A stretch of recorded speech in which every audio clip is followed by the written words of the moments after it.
Hello, everyone. I'm Howard Holton, and I'm here with Paul Lewis. Hey there. And this is another exciting week for the Sweet Spot.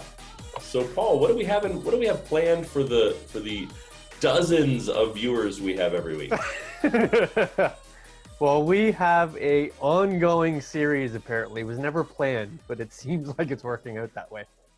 Ongoing series of what we mean when we say this. And I think today would be a good day to talk about the new normal as what we mean when we say this. Oh, that's Now, kind of a crossover episode from our What We Mean When We Say This series and our pandemic series. We're gonna do a crossover. exactly. It's our first crossover. Let's mark that down. We'll do future episodes just like this. We'll make up 2 other. Okay, so we have lots of conversations with CIOs and CTOs and the like about the new normal, and I think it's fair to say it's mostly negative. And I don't mean negative in the term of the new normal is a bad thing, but most of the stories are negative, right? See, here are the things I have to do because of the new normal. And it's not necessarily technological. It's clearly very people-centric. And people have a bad taste in their mouth when they hear the term, right? It creates a sense of negativity. But I think there has been good things and bad things and indifferent things. And I think it's worthy of a conversation. I wrote some notes, so I'm prepared with some examples. But I think that would be an interesting conversation to walk through. Little deeper dive a little bit.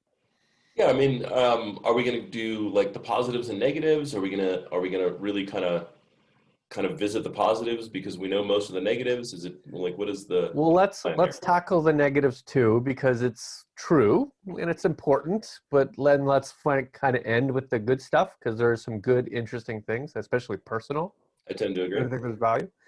But let me start with new normal bad in terms of big groupings, right? And let's not use the word bad. Let's just say it has negative implications, right? So first and foremost, of course, is health and safety, right? There's a new normal of health and safety. A good portion of that meant I had to be at home. A good portion of that meant I needed some quarantine or isolation. Good portion of that is ensuring that if I have to stop travel, that's that kind of bucket. Right. Bucket number 2 is more employment and economic, right? So lots of furloughed people and lots of people on unemployment. Those probably aren't coming back in some sort of V curve, right? They'll come back a little bit, but they're certainly not going to come back all the way. And what does that mean in general? And then last bucket, sort of a communication and cultural bucket, right? There's been pretty big changes in how we communicate, even with our family, let alone with our peer group, let alone with our workmates.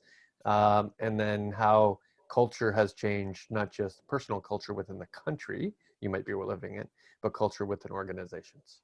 That's kind of the buckets of the negative. How do you feel about that? I mean, overall, I think shrinkage is probably the one that's the most dangerous, right? Shrinkage of economy, shrinkage of growth, shrinkage of workforce. I think that's probably the most dangerous, only because that's not the new normal yet. We don't know what that's going to look like, right? What are the economic impacts longer term, I guess, to the immediate and current effects of COVID? And I think that's kind of worrying, right? Here in the U.S., we've come up on kind of the end of the first, I would call it a bailout, but the first stimulus package has kind of come to its end, right? So we're expecting to see a whole lot more furloughs occur, a bunch more layoffs occur, as companies that received funds are now running dry. And I think some of that is direct economic, as in the airline industry, for instance, doing layoffs. Sure, people are traveling, but they're not traveling in the numbers they were before. Therefore, I don't need the people. Some of it, like in retail, right? Retail saw a dip, but has actually seen a spike in many places. And yet they're still furloughing people. They're still cutting hours. And I think a lot of that has to do with the question of the unknown. I don't know what the economy is going to look like. I don't know we're expecting a recession, and I don't know what this recession is going to look like. So do I move forward as though everything's going to be okay? Do I take a wait and see? Do I plan for the worst? And I think companies are leaning towards those second and third categories, right? The wait and see, which means I don't bring people back on to full force, or the plan for the worst, right? Where I now start looking at what is the bare minimum skeleton crew I need to accomplish things, and kind of maybe aim for that. I think people are assuming, and that's rightly so, in my opinion, that waves are coming at us. And I don't think it's necessarily just waves of pandemic, but it's waves of economic change, waves of employment change, waves of consumer demand, waves of potential other pandemics or pandemics on top of pandemics. And therefore, I'm going to have to deal with the situation where I have massive scale up and massive scale down. And I need to design that way going forward, because I can't assume completely negative or completely positive. I have to assume that I now have to deal with fluctuations more than I would have ever in the past. Sure. I think the worst thing you can ever do for humans is uncertainty. Mm. Like, I think it's okay to go, things are bad, and therefore we act accordingly, right? I think it's okay to go, there's no money to be lent, and act accordingly. I think it's okay to do all those things. I think it's waiting for the other shoe to drop where humans do their worst, right? Mm-hmm. We're not at our best when we're unsure of what's actually going on. And I kind of feel like that's almost where we are now, where kind of every company is holding its breath going, is where we are today the bottom, or is there a future bottom that we're unaware of? And I think it's actually made worse by the media and economists and kind of the talking heads that you're supposed to listen to also going, yeah, we didn't really see this coming, and we don't really know what's going to happen, and we're expecting a recession, but we kind of expected this to be worse, which means worse is still maybe coming. And then other guys going, well, but if you look at the markets and if you look at the way things are happening, this, where we're in now may have been an overreaction, in which case we're actually coming on the upside, even though we're not playing like it's the upside. Or if you look at these price indexes or these kind of things, you know what I mean? I think we're in a case where there's too much information and too many talking heads to really kind of give us direction on where to go and what to do and where to play. You're right. We're better as a society at events. This event occurred. Now we all get to come together to fix the problems the resulting of the event. But if the event is a year long, then it doesn't feel like an event anymore. It just feels like I am in fact riding these waves, some of which are successful, most of which are not. In fact, there's no change in information, right? So yeah. We keep saying this has been the longest April-tober in history. Right. And the fact is, it feels like it's still April to me, and yet I've got snow coming on Tuesday. Matter of fact, our 48-hour swing is something like 97 degrees. Wow.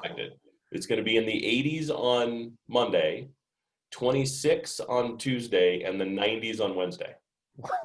Wow. Yeah. That's going to wreak havoc on many, many things. Yeah. And not to mention, like, no one's actually felt like they had a summer. No one's felt like there's been a fall. Like, no one's really felt like there's been an actual season change. It's just been this kind of constant low-level hum of uncertainty. Yeah, because you're inside in the air conditioning. You haven't got outside. You haven't seen the world. But to your last point, in terms of building upon each other,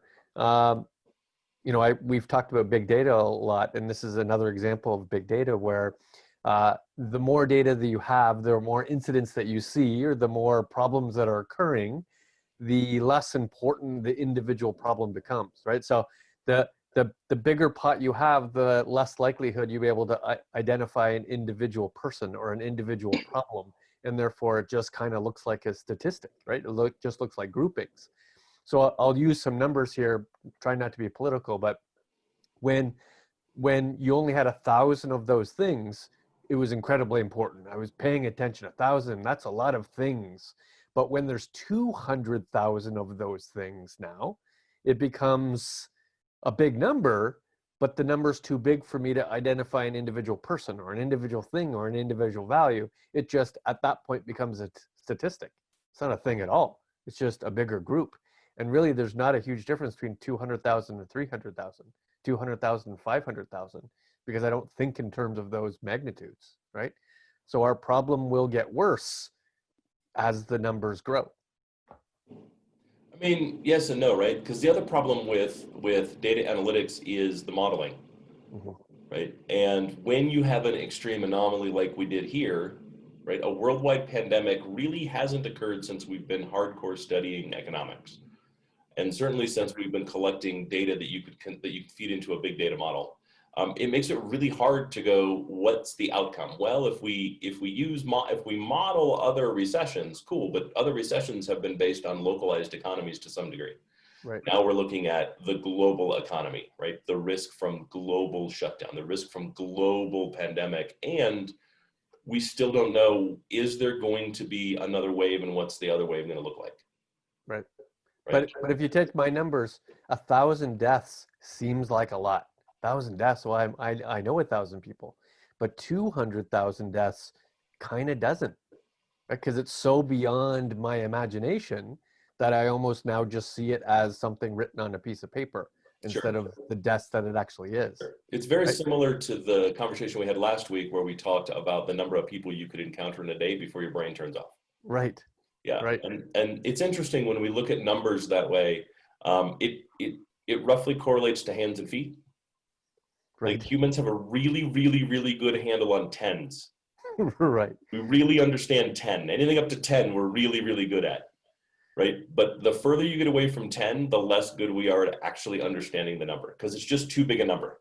Mm-hmm. And kind of to your point, right? I know 1,000 people. I probably know 1,000 people. Like, I probably have, I've got like 5,000 people on LinkedIn. So if that went dark one day, that would be weird.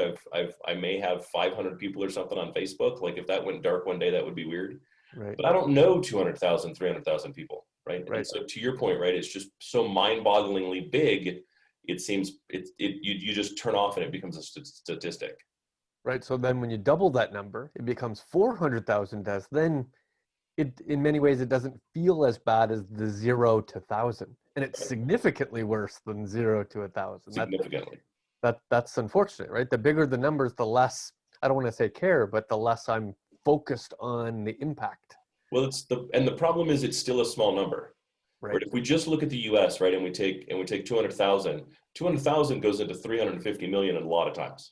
Mm-hmm. Right. And so you go 200,000, like I don't know anybody that's died of COVID.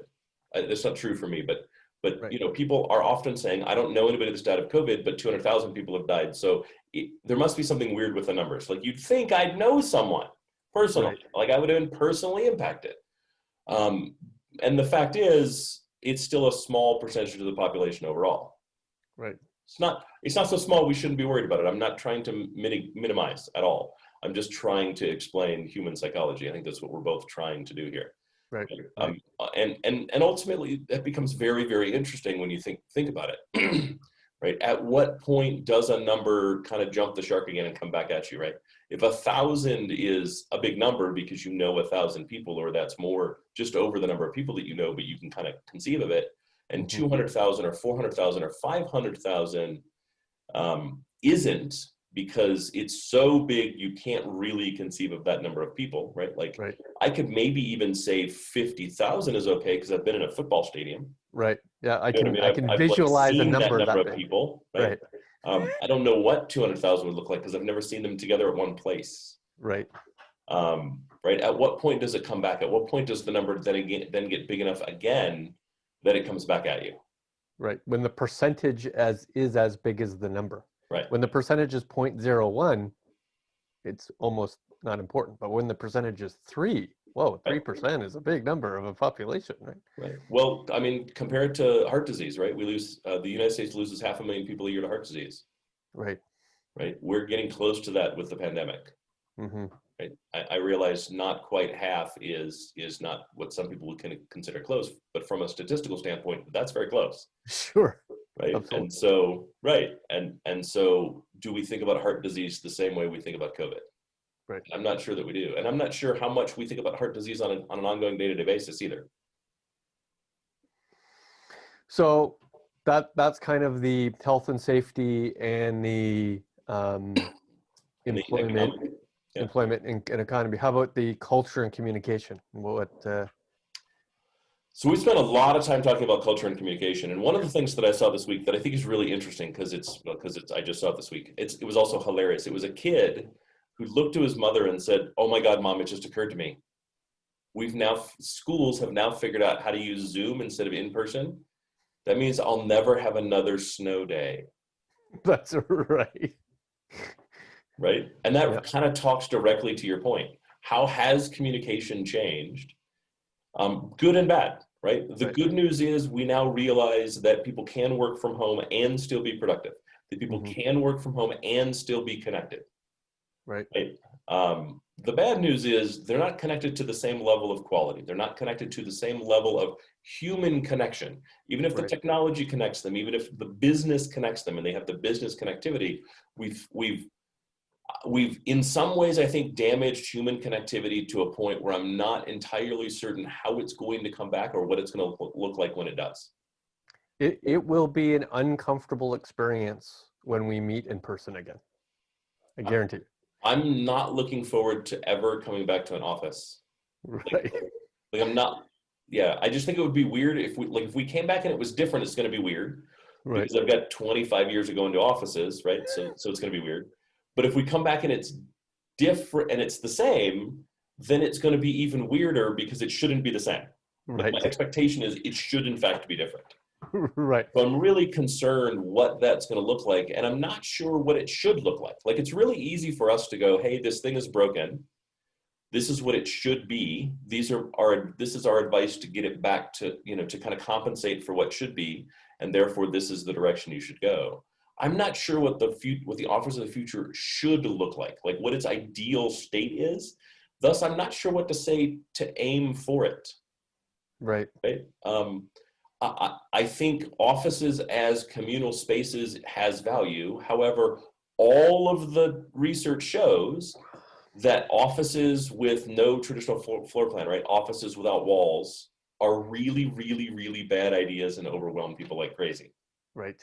right? I kind of think that offices in the future are going to best be used similar to how we use shared spaces today. Like if you were to look at a Regis or a WeWork or something like that, Right. I think thinking about an office that way would be really, really smart, where you're in the office only when you need to be in the office. You're in the office for an office-based purpose, and you're smart enough to associate the office-based purpose with a human-based purpose. Hmm. So as an example, right, we have a team stand-up every week. Let's go in for the team stand-up and actually be there in person for the team stand-up. But let's also organize a team lunch. Let's also Right. organize a team activity. And ideally, we want everyone to participate. I know that's not reasonable, right? Right. And while our first thing is to jump to making it mandatory, at the same time, we want to keep in mind that this is going to be weird and odd for people. Right. And so you need to allow them the freedom to find their own entry and exit to what they're comfortable with. Right. So the team stand up, maybe that's critical. And maybe we just do team coffee. Right. Right. And all you have to do is go get the coffee. You just have to join us for the 5 minutes it takes to get the coffee, stand in line, check Right. out, and receive your coffee, and then you can leave. Right. And then whoever wants to, we're going to walk back. We're going to go to the little like kitchenette area, or we're going to go stand out on the balcony, or we're going to wait in the lobby, or whatever we want to do, and we're just going to sip our coffee and no work, just kind of be. Right. However that works out, and I think that's great, and people can trickle out of that as they feel comfortable. Right. And I think we missed that opportunity when we were in the office. Like I've worked for small companies and large companies, startups and well-established companies. And ultimately, I love the startup culture. Hmm. But that's silly, because the fact is the startup culture is you work 160 hours a week. Right. And you do everything because you don't have enough people to do everything. Right. And you have every hat and you do everything, and it's all hands on deck all the time. And the fact is most startups fail without turning into a golden unicorn and a golden parachute, right? But the reality is there were two things I really enjoyed about startup culture. One, we're all in this together. So it's not just you that wears every hat, it's everyone that wears every hat. Right. Right. And so if you have the capabilities to help, even if that's assemble desks in the new office space, you assemble desks in the new office space. Right. Right. It doesn't matter what your job is. You just do it. Right. As CIO, I put together a lot of desks good, better, and different, right? I cabled a lot of things. I assembled a lot of things. Right. I really liked that. I liked the mentality of put aside your ego and get done the job that needs to get done. And that's all that's important, because everyone was in it together. It wasn't just you. Right. And then especially a menial task, right? Because everybody can do it. That doesn't require any particular specialized skill. And it's really just labor at that point. We're all just labor now. Yep. I'd get my kids to come in too if I could, but and you always felt good at the end of the day too. Yeah. You always felt good, and it helped to increase that connection you have with the people that you work with. Right. Right. Not the people that work for you or the people that work in other departments, but across the board, all of it, right? You're all in this together. We're all rowing the same way. And then the second thing that I really liked was you can't work at a startup. It's really hard for a startup to be successful for any long time if people are working with people they don't like. Mm-hmm. Right. So what tends to happen, it's not always true, tends to happen is the people that don't like each other tend to, one half of the equation tends to leave. Right. And so what ends up happening after a certain amount of time is the people that are there tend to like each other, which also means you tend to do things together. We always went to lunch together. Always. There was always some group going to lunch. There might be two, but you could always find a group to go to lunch with. And while that sounds silly, and it is absolutely expensive because you're paying for eating out every day, it's also really helps to build that sense of community, that sense of connectedness, that sense of tribe that really makes you feel good. And I'd really like to encourage, look to the startup culture in your organization and see what things can we learn there to help rebuild the culture once we start really connecting it in person in a way that we want that culture to be reflected in our organizations. Because one of the biggest positives that I see is I don't know what your culture. You're muted. Huh, that was weird. But if you were to think about it, your culture probably wasn't perfect. It probably wasn't 100%. Even if you liked your culture, it probably could use some improvement.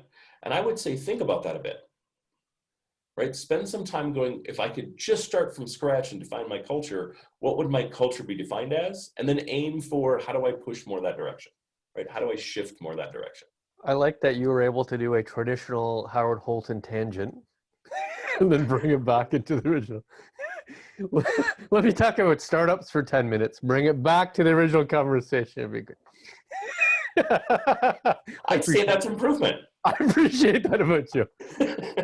To echo what you're saying about some of those cultural habits, one of the things that I did that I was constantly knocked about when I was operating IT was a afternoon 3 p.m. coffee run. That was what I did. And it was, Starbucks was something I could see from my office, but it was a good 30-minute round, right? And it was walking through some fields and a sidewalk and eventually over to the plaza I needed to get to. And I took somebody different with me every day for that trip and bought them their coffees. And it probably cost me thousands of dollars over time. But I had a one-on-one every day with a different person. And we actually made decisions in those walks, right? Not only did I get to know them personally, but then we get to say, well, let's talk about business for a couple minutes. Great. Let's do this. Let's do that. Let's do the other. Any questions, any observations? Let's do those things. Let's talk personally. And then when we're back, we've comfortably had a 30-minute meeting. It was great. And I spent a lot of money and people mocked me for it. And I'm telling you, it was probably the most effective technique I had leading people.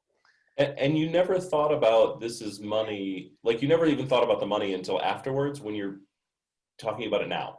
Exactly. Like I'm sure you had times in between where like maybe you looked at it, your wife looked at the credit card statement and went, how much did you spend on Starbucks? Right. I see a lot of Starbucks here. But you never once went, yeah, you're right, I should probably cut back. You just went, no, I mean, it's a thing that I'm doing and I enjoy doing it and it's well worth the money. Right. So at the last office I had, there was a park in front. Yeah. And so there was the best period that I had was when I could go for walks, and I would always go for walks with someone. Mm-hmm. And sometimes it was someone in my department, in which case I would, we'd go discuss kind of what are they working on, what are the roadblocks, kind of what do they want to be doing, right? It was a combination of strategy and career development and kind of tactical, get the boss to move stuff out of your way kind of stuff, right? Right. Other times it was cross organization, right? It was a peer or someone in another department, and we would go for a walk. Right. And that stuff did make a huge difference every time. I kind of wish I'd have been more cognizant of the value of it, because I would have prioritized it. I simply used the time when it was available, but had I been a little more cognizant of it, I would have made sure that it remained on my schedule regardless of anything else, because it was exceptionally useful. And it was good for all parties involved, right? Getting out of the office and going for a walk is always a good idea. There's never a point where it's a bad idea. Even when stuff's on fire, being able to get out and reset makes a tremendous difference. Even in winter. Even in winter, even in Denver, even in Toronto. Right. Makes a huge difference. Now, I will say, Denver and Toronto have a significant difference in winter in that you have a whole city under the city. Right. That's and true. we don't have a city under the city. No. We just have the street. And you're spread out a lot. We are. We're massively spread out. But regardless, right, getting out is always a good thing. And getting out can mean go to the lobby. It can mean get in the car. That's less ideal, but it doesn't have to mean it's -20 out, like spend 8 minutes getting bundled up, go outside, freeze to death, then come back inside and hate the fact that you're now thawing. It just means step away from what you would consider normal for the day, break up that routine. Giving your brain the ability to take a moment too also helps reset, and you'd be amazed the number of things you've been stumbling over or things you've been locked on that suddenly unravel and you suddenly can get some clarity to. One of the things I miss, which I think would be interesting to change, is presenting in front of people. Yeah, I fully appreciate that once we sort of get back together and we meet, it's going to be weird and awkward. And even if it's people you already know, it still will be strange, right? You'll kind of want to shake hands, you won't. You'll be back a bit, you'll be guarded. But I absolutely miss presenting in front of people. Me too. But I think it can be done. Like when we saw the conventions in the last 2 weeks, there were live people having live conversations in front of people. There weren't necessarily tens and hundreds of thousands of people, but it would be interesting to do things like a conference where the presenters are in fact live. The presenters are in fact together in some way. There's a moderate audience of just, it might just be the people in your company or the people who are doing the recording, but there's a few dozen people there that at least are receiving the message you're sending them. But it gives the combination of both feeling and being live together with other people, but still distributing it in a virtual sense. I think that would be better than 100% virtual, 100% pre-recorded, 100% segregated. Yeah, I mean, I think it would be really interesting to do a 1% rule. Yeah. Right? To where you go either invite only or very expensive or some combination thereof, where our goal is to have 1% of the prior conference attendance in person and no more than that. We've capped it. Right. Right. We want all the presenters to be there in person because a live event has a tremendously different energy than a pre-recorded event. It's night and day difference. I don't like pre-recorded events. Aim for live. The production crew, and then you can still enable the VIPs that want to be there to be there and really tailor a VIP experience. Right. And I think that would be interesting. And simulcast the thing, right? Like, sure. From this point forward, you should never have a conference that's not simulcast, ever. There's no reason for it. We've now proven you can do it. Right. You should do it. Even if it's off by 4 hours so you can deal with any production issues, right? It doesn't necessarily have to be live. You're just rebroadcasting what was in fact live. No pre-recorded. No, like I pre-record 3 weeks earlier, you pre-record a month earlier, you know what I mean? And then we assemble it. It's live, it's just on a delay so we can deal with production issues. I think that's acceptable. And even things like this, like in as much as we have a good time doing sweet spots from different cities, it would be better if we were doing a sweet spot in the same city, in the same studio, being recorded together. Because I think the person-to-person interaction will feel like a better communication. Because even now, when we're having this conversation, there's some stunting, right? There's some times where we're talking over each other, sometimes where there's blank air, right? It's just because this is the technology that's between us. Well, our audio is clearly different. I'm in a train station. You're in Tibet. That's correct. I'm pretty high elevation now. I'm getting some good satellite signal. Are you getting winded though? Pardon? Are you getting winded though? No, I'm fine. I've been here for a couple days. Okay, acclimated. So let's shift to the good stuff, because I think there's good stuff. I think there's technology good stuff. I think there's person good stuff or personal good stuff. And let me give you a personal anecdote that I now love. Up until this point, up until March, grocery shopping was a hated activity. I didn't enjoy doing it. It was new. I got this massive list. I had to go up and down the aisles. There's too many people there. The lines took too long. It was hundreds of dollars because I had to buy so much stuff and individual time. Everybody went on Thursdays and Fridays. And the experience does not look like that in any way. In fact, in general now, the seasonality has changed to be very, very thin. Because people now don't make Thursday and Friday night or Saturday afternoon the shopping experience. The shopping experience can be any time between 8 and midnight, and they're spread out pretty evenly because they know that only so many people can be in the grocery store at any one period of time, that there's a lineup to now get in the grocery store. That means there's a maximum amount of people. You're only going to see so many people throughout the day and through the lines. It is very easy to get to the cashier, probably only one person in front of you in the cashier. You're more likely to go more often. Therefore, you're going to get fresher foods, right? I now go 2 or 3 times a week just to get the freshest of the foods I normally wouldn't have got before. I'm not eating as much frozen because I can get as much fresh. And I think, in my opinion, it's better for even the grocery store chains, right? They don't have peaks and valleys. They can schedule the exact same amount of cashiers at the exact same time the entire time. It is a very predictable, understood process now. It's been incredibly positive. Like, what do you think? I would say my experience with the grocery store is similar, but not the same. Like, if I have to go Friday or Saturday or Sunday morning, it's really Sunday early afternoon. It's very, very busy. And you'll probably wait. But they still limit the amount of people going in, right? Meh. Oh, we have lines. We have lines. Like I could be in a 10-person line before I get in. They're probably supposed to. Okay. That doesn't mean they do. But I will say when I go during the week, which is by far my preferred time to go, or if I go early morning on the weekend before say 10 a.m., you're right. There's like nobody there. Right. I'll run into a few people. Like it doesn't feel like I've shopped at 3 a.m. Right. It doesn't feel like shopping at 3 a.m. at a 24-hour grocery store where you really you feel like you're on a movie set only shopping because the script calls for it. Right. Versus this is the time that happened to be convenient for me. So, or, this is the time where I have the interest in making something. Therefore I'm going to the store. I will say, just as a personal aside, the greatest ever was when I lived right next door to a grocery store.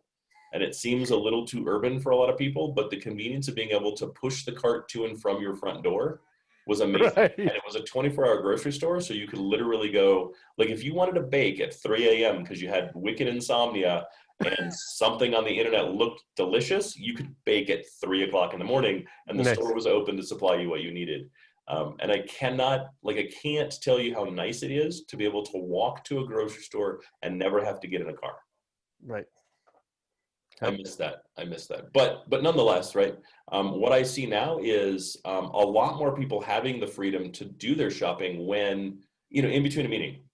Yep. Right. And kind of, I would say one of the positives is I think we've become more aware of time, even though we're less aware of the passage of it. Right. Like I said, it still feels like April, but the fact is I'm probably better at my time management now than I ever was, right? I'm now probably better able to look at the clock and go, okay, I have a mix of things to do that are work and personal. And I don't need to wait till 5 to do the personal things, which also means I can take a meeting later and not feel like it's intruding on my personal time. And I can go shopping during the day and not feel like it's intruding on my work time. Right. Right. I've become more, I was pretty task focused before, but I would say I've become more task focused. Like I can break my day up into a series of tasks easier. And I would say the people that I've talked to that have really taken advantage of this time have started to do that, right? Like I block stuff on my calendar that's not externally assigned, but rather internally driven, right? So I block time on my calendar for, you know, learning, for education, for reading, for whatever it is that I want to do. I want that as a recurring thing on my calendar. Mm-hmm. And I've become far better at that than I think. And the other people that I've talked to that are doing the same thing are sharing kind of the same sense of joy and happiness, right? I think COVID has been a fantastic time for self-improvement, especially for that self-improvement that wasn't necessarily hyper-focused on your career. Right. Like I think we're relatively good at learning new job skills, right? Especially within technology. But the number of people that I know that have like built a whole wood shop in their house is rather significant. And I think there's a ton of value in that as well. Because, you know, I recommend people learn the Rubik's Cube. I don't recommend it because it's not particularly hard, but what it does do is teach you to think about something in 3 dimensions. And we don't do that very often. And if you can think about something in 3 dimensions, it gives you a new perspective, and then you can apply that new perspective to other things. And developing a hobby where you work with your hands does the same thing. I can visualize how things click together. I can take something that's high level and start to break it down in its pieces because I can see how things are assembled in my mind a whole lot easier. And I'm used to working within that dimension. Mm. So whether that's fixing cars, building robots, you know, whatever it happens to be, all of those skills translate. And I've seen a lot of people doing that. The number of people I know that are finally getting around to writing their novel is impressive. I need to get around to writing that novel. Other good things, I think cleanliness is now a top priority. Like you can walk to any store and cleanliness is what they spend a good portion of their time on, right? You can walk in any store, you're going to get Purell in your hands. The carts will be completely clean. They're going to spend far more time than they had before to make sure all the services were well done. That's great. I think the essential and frontline workers have had a pretty dramatic uplifting of their value, right? We now value those people more than we would have before, which is awesome, right? Let's congratulate you for doing the things that we couldn't or wouldn't do, and you can and will do it. Yeah, I agree with everything that you're saying in an ideal Canadian world. Fair enough. Right. The reality is, in the US, there's sometimes good about it, sometimes not good about it. Like it's almost like they did it for a few days, then forgot, and then went, oh crap, we're supposed to be doing this, so we'll do it for another few days, and then forget again. Yeah. I think the rate of I think COVID has brought out the best and worst in people, right? I think if you naturally thought of frontline workers as people who worked for you to really focus on your needs at your beck and call, you've become worse. Right.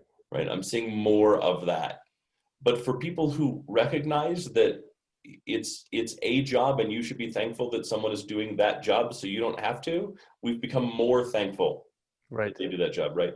I think, you know, I hear a lot more politeness in the checkout lane. Right. I'm seeing a lot more patience in the checkout lane. It takes longer now to check out. Right. And I think we're now to the point where people are realizing that. So I'm hearing, I'm not getting the same level of huffing. Right. That I used to previously see. Like I think tips are getting higher. I don't get tipped, so I don't know. Tips are definitely getting higher. Yeah. I've always, I think anyways, I've always been a good tipper. I would say some of my tips have definitely become higher. Right. Especially delivery food, my tips have become higher. Right. Without a doubt. But I never thought about it. It just was something that I did. But I think when we look at people, I think there's one other advantage, and we've talked about it before, and I don't think enough people are really listening when we say it. Because the fact is, the ratio, the radius that you can hire is no longer bound by a commute. That was going to be the last topic. So let's talk about CIO, CTO. that sort of quadrant of goodness that has come out. And in many ways, while there has been some constraint in IT, in my opinion, it has been mostly good for IT. What do you think? I would agree. You're about to give an example. That's the mostly good part. So this is by far of the mostly goods. This one rises to the top. This is the creme de la creme of mostly goods, and that is, we know for a fact work from home works for tech workers. Mm-hmm. That's period end statement. We know that works. That means I no longer need to be constrained by a commute when hiring. As a matter of fact, I should put that completely out of my hiring requirements and instead think about the radius to which I can hire and still support the employee. Right. The reality is that means I really only need 3 to 4 hours a day of overlap. 9 to 5, whatever my working schedule is, 8 to 5 overlap. Right. Which means I can go plus or minus 4 or 5 even time zones to find the right person to accomplish the task. Right? Now, it's not all net positives, right? The net positives are huge hiring pool, no longer localized, right? Massive hiring pool. That is effectively all of the US, that's all of the Americas I can hire from. Yep. Right? So that's tremendously huge. It also means I can potentially hire from a lower cost of living area. So I can either get a candidate far better than I expected, or far cheaper than I expected, or some combination thereof. Right. Additionally, if I'm early to the game, I may also be able to hire from an area where they're not getting a lot of competition. Right? And allow for employment mobility. Let's say one of your best people feel the need to move somewhere else just for standard of living. They do not have to resign from their job. Correct. Yep. Correct. And someone who moves to a lower cost of living area for a better standard of living, or because it fits their personality, right? They want to live on a ranch in the middle of Kansas. Or their spouse got another job. Whatever. Yeah. It increases loyalty, doesn't decrease loyalty. They're not going to immediately move and go, you know what? I think that employer that enabled this whole thing, that stuck by me through this, I think I'm going to leave them. Again, we're tribal and we like to maintain our tribes. It's built into our DNA. Right. Right. So it's tremendous wins. On the other hand, it does mean it's tremendous wins for good employers, for good culture, for good leaders. Because on the other hand, it does mean I no longer am in the same office with my employees, just like I haven't been during COVID, which means I have to make special time for each and every one of them. Right. It means if they're 5 time zones apart, I'll need to be flexible and they'll need to be flexible in calendaring said one-on-ones. And the onus really falls more on leadership to be cognizant of it than it does the employee, because that's just the way it works. Right. You can't demand it the other way around. If you're demanding it the other way around, you probably need to improve that. You probably are falling more to the bad side than the good side, right? Come back to the light side, stay away from the dark side. I know the cookies are good. Right? But it also means if your culture isn't good and all you're doing is hiring people remotely and you're not dealing with the care and feeding, everyone else is also going to be hiring remotely eventually. And so while you should absolutely take advantage of it right now, absolutely get there first, absolutely lean on that. Remember that if your culture isn't good and you're not dealing with the care and feeding of those employees, eventually they're going to get recruited by other employers who may have a better culture. So be aware of that. I think the employer competition will be stark. It will be fierce. Yep. Absolutely fierce. Because now, if you want to live in Minneapolis, and Minneapolis has a very robust tech scene right now, you're in a good position to find a job. Your ability to find a job is going to go up, not down.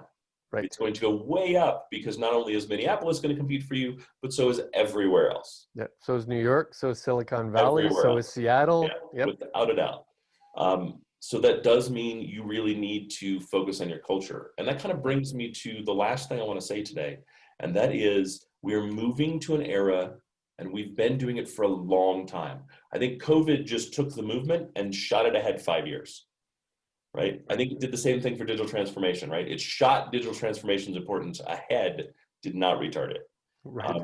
I think we've shot ahead in that culture is the number one should be the number one concern of every single person in leadership. Right. Right? The modern employee isn't looking just for a paycheck. And in a post-COVID world, any skilled worker is going to have a ton more places they can look for employment, not fewer places. Right. And therefore, culture is going to become a more and more and more and more important component.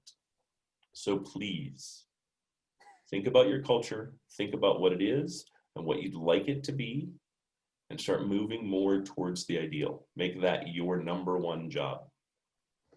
The last comment I'd make before you close out is, in my opinion, I'm sure you agree, that the new normal is in fact the biggest opportunity that CIOs have ever had in their entire career. It's the biggest opportunity to spend differently. It's the biggest opportunity to find people or to hire differently. It's the biggest opportunity to change how you spend and what projects you deliver on. It's the biggest opportunity to implement automation. It's the biggest opportunity to deliver projects faster. It's the biggest opportunity to take what the business change has allowed you to provide and actually provide it.